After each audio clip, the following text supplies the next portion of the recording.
Evening, everybody. It's 5:32 on Thursday the 15th, and this is your closing comment. All I can say is today was an incredible waste of buying power for the people who tried to defend this market down here.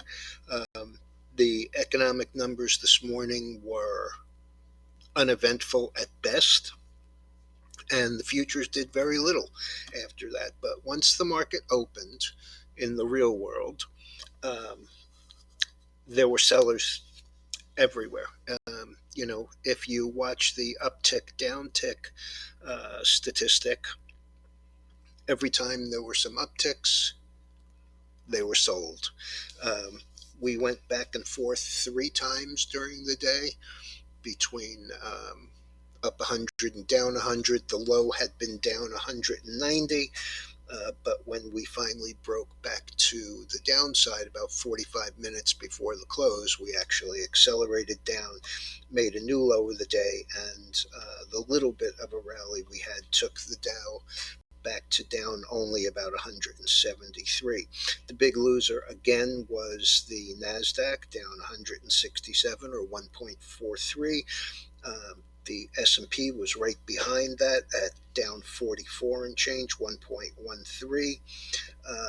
The Russell was only down 0.75%, and right up there with the NASDAQ was the Dow Jones Transports, down 145 or 1.06%, even though it's not going to be a problem. They've evidently averted a strike. So the problem with the transports is going to be evident first thing in the morning because FedEx is a big weight in the transports, and they warned after the close. And let's remember that FedEx not very long ago was well over 200. It closed at 204.80, down 14 cents today. And then after their warning,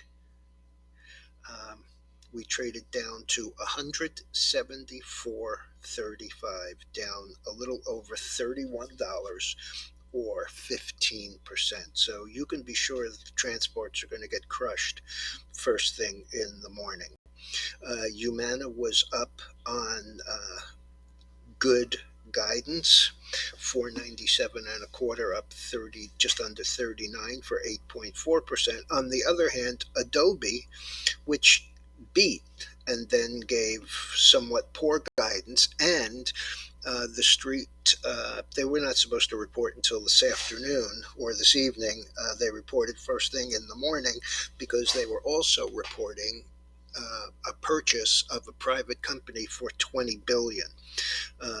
The talk around was that they were slightly overpaying because, as has been the case of late, private valuations are not. They're a little more static. They're not as dramatic as open, high, low, close every day for a public company. So this morning, the Adobe was actually down 29 at 342.90 or 7.5%, and it only got worse. 309.13, down 62.39, 16.8%. So over double what it was down this morning. GE also gave guidance after the close. It had closed at 68.91. Let's remember that when they reversed this stock, it was 107. Came all the way down from that $69 to $63.85. The last is $65.64. That's down $4.39, 6.2%. The only real bright spot today was Netflix being upgraded by Evercore ISI. They raised their price target from 245 to 300.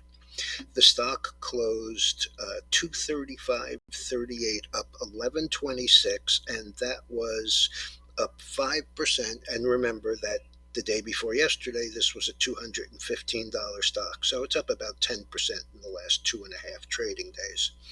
Uh, Pretty dramatic. Chart on the screen is one that we don't really see. I've been mentioning it a little bit more on a regular basis, even though there's no ETF to trade it specifically. It's New York Harbor, which is heating oil, HOH. And I don't know how that happened, but you can see it had a pretty nice uptrend and was not coming down the way that gasoline had. I mean, this was $4.50 to $3. That's 33%.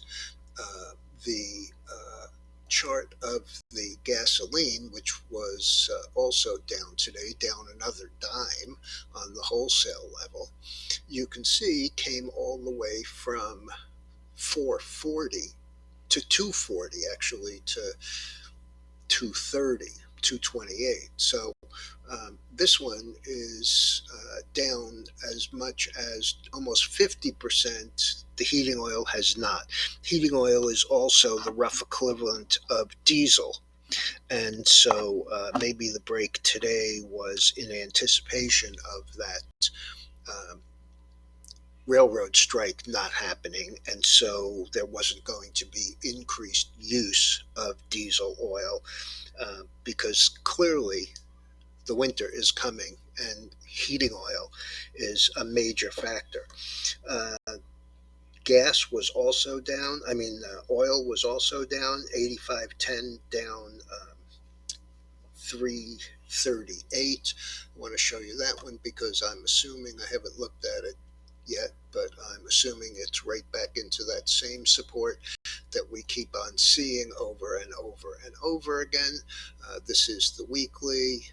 The support is right here. We went through it but came back up, never closed below it, and it looks like it's kind of running out of downside action, and the MACD has, this is a new low area for it, so maybe we'll see a little bit of that. The other thing that is at support, or actually further through than I would have expected, but still at support on a longer term chart, is the gold, down 31.80 today. So we broke through here. We broke through the 1700 area. These lows are 1673, 1675. Today's 1668.90. So a little bit below it, and in fact lower than all of these. So let's take this out a year and see what we can find. So this level takes us back to, let's see, this is March of last year, and that low was 1673. So, and we go back, this is basically an area that if we get a down opening tomorrow, we're probably going to be a buyer of it, even though, as Dennis has taught me, you tend to not go opposite the direction of the week on a Friday, and clearly this week has been straight down. I mean, the range on this thing is 1746 to 1668. That's an 80-point range. That's pretty substantial. I mean, on the week right now, we're down 51, and 1.8% of that just today. So this one also is sort of running out of juice on the downside, so I think I'm probably going to be in there. The AAII numbers came out last night. I would have expected, with the kind of action that we had on Tuesday and Wednesday, that the bulls would have been down. In fact, they were up 26.1%, up 8.1%.